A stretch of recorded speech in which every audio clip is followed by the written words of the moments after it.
নমস্কার বন্ধুরা, আজকে আমরা ক্লাস 10 অনুশীলনী 1.2 এর কোয়েশ্চেন নম্বর 5 সলভ করব। তাহলে কোয়েশ্চেন নম্বর 5 কি দেওয়া আছে, যে কোনো স্বাভাবিক সংখ্যা n এর জন্য 6 টু দি পাওয়ার n এর শেষ অঙ্কটি শূন্য হবে কিনা পরীক্ষা করে দেখো আমাদের কি দেওয়া আছে, যে কোনো স্বাভাবিক সংখ্যা। তাহলে আমাদের জানতে হবে প্রথমে যে স্বাভাবিক সংখ্যাগুলো কোনগুলো সংখ্যা। স্বাভাবিক সংখ্যাগুলো হচ্ছে যে 1 থেকে শুরু হয় এবং তারপরে সংখ্যাগুলো যতগুলো আছে 1, 2, 3, 4, 5, 6, 7 এভাবে সব অখণ্ড সংখ্যাগুলোই হচ্ছে আমাদের স্বাভাবিক সংখ্যা। তাহলে এগুলা কোনো খণ্ড সংখ্যা হবে না, কোনো দশমিকে আসবে না, না তো কোনো ভগ্নাংশেও আসবে। সংখ্যাগুলো হচ্ছে স্বাভাবিক সংখ্যা। n যে কোনো একটা স্বাভাবিক সংখ্যা এবং n এর জন্য 6 টু দি পাওয়ার n এর শেষ অঙ্কটি শূন্য হবে কিনা পরীক্ষা করে দেখো। তাহলে দেখো আমরা কি জানি, আমরা জানি যে কোনো সংখ্যা শেষ অঙ্কটি যদি শূন্য থাকে, যে কোনো সংখ্যা, দেখো আমি দেখে দিচ্ছি, যে কোনো সংখ্যা যার শেষে শূন্য আছে, মনে করো 10, 20, আবার কি আসছে 50, 70, যে কোনো সংখ্যা ধরে নিতে পারি যার শেষ অঙ্কটা শূন্য আছে। এদের যদি আমরা উৎপাদকীকরণ করি তাহলে কি পাবো, দেখো 10 যদি আমরা উৎপাদকে বিশ্লেষণ করি তাহলে পাবো 2 আর 5। 20কে উৎপাদকে বিশ্লেষণ করলে পাবো 2 দিয়ে ভাগ করলে 10 দুগুণা 20, বা 2 দিয়ে ভাগ করলে 5। দেখো 2 এবং 5 আসছে প্রতিটা ক্ষেত্রে। এবার যদি 50কেও ভাগ করি তাহলে কী পাবো, 2 দিয়ে ভাগ করলে 25, 25কে 5 দিয়ে ভাগ করলে 5। তাহলে যে কোনো স্বাভাবিক সংখ্যার শেষ অঙ্কটি যদি শূন্য হতে হয় তাহলে কি হতে হবে, আমাদের উৎপাদকীকরণে 2 এবং 5 উভয় সংখ্যাই থাকতে হবে। যদি 2 থাকে 5 থাকে না তাও হবে না, যদি 5 থাকে 2 না থাকে তাহলেও হবে না। 2 এবং 5 থাকতেই হবে, অন্য কোনো সংখ্যা থাক কোনো সমস্যা নেই, কিন্তু 2 এবং 5 থাকতেই হবে।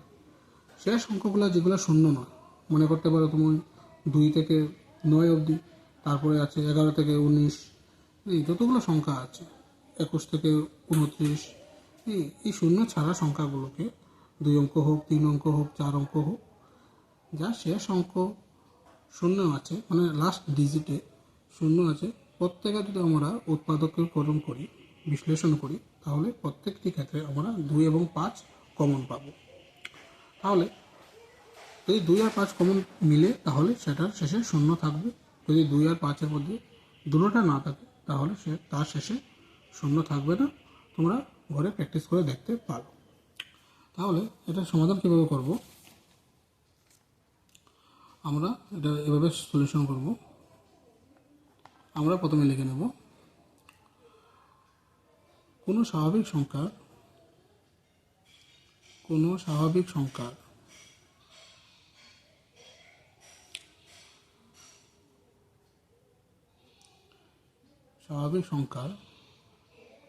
শেষ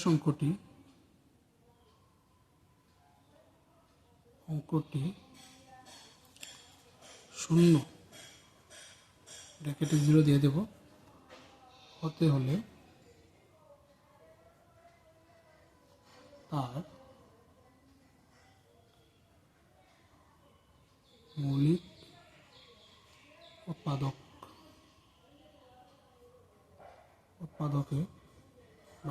বিশ্লেষণে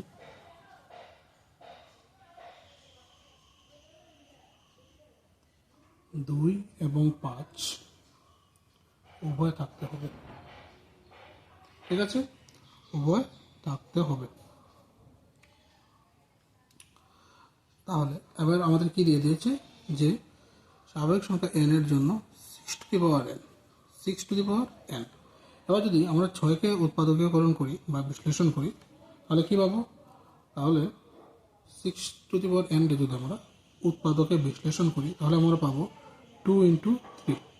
6কে ভাগ করলে কি আসছে, 2 এবং 3 আসছে। তাহলে 6 লিখতে পারি 2 ইন্টু 3, এবং পাওয়ারের n আছে তাহলে n বসিয়ে দেবো। কারণ n যে কোনো একটা সংখ্যা হয়ে যাবে। তাহলে এবার দেখা যাচ্ছে কি যে 6-এর উৎপাদক বিশ্লেষণে 2 আছে কিন্তু 5 নেই। আমরা কি বলেছিলাম, যদি কোনো স্বাভাবিক সংখ্যার শেষ অঙ্ক শূন্য হতে হয়, শূন্য তখনই হবে যখন তার মৌলিক উৎপাদক বিশ্লেষণে 2 এবং 5 উভয় সংখ্যাই থাকবে। এবার দেখা যাচ্ছে 6n এর উৎপাদকে 2 এবং 5 উভয় নেই, শুধু 2 এবং 3 আছে। সুতরাং আমরা বলতে পারি যেহেতু 6n এর উৎপাদকে 2 এবং 5 উভয় নেই, সুতরাং আমরা এটাই বলতে পারি যে যেহেতু 6-এর উৎপাদক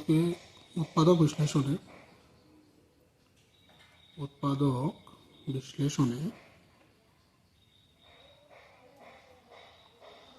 2 এবং 5 নেই, সুতরাং আমরা কি লিখব, 6n এর শেষ অঙ্কটি শূন্য হবে না।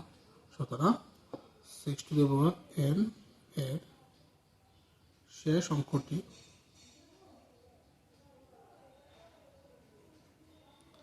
শূন্য হবে না। এটাই আমাদের সমাধান। যেহেতু আমাদের বলেছিল পরীক্ষা করে দেখাও, সুতরাং আমরা পরীক্ষা করে দিয়েছি এবং এটা এক প্রকার প্রমাণ করে দিয়েছি। সুতরাং আমরা এটা শেষে প্রমাণিত লিখে নেব। এতটা প্রুফ করে নিয়েছি, সুতরাং লিখে দেব প্রমাণিত। তাহলে এটা বোঝা গেছে কীভাবে করেছি। তো এভাবে করে দিলে অঙ্কটা হয়ে যাবে। এবং এই অঙ্কটা একটা মোস্ট ইম্পর্ট্যান্ট কোয়েশন, অনেকবারই এক্সামে কোয়েশনটা জিজ্ঞেস করে। সুতরাং এটা এভাবে সহজভাবে দিয়ে দিলেই হয়ে যাবে। পরের ভিডিওতে দেখা হচ্ছে।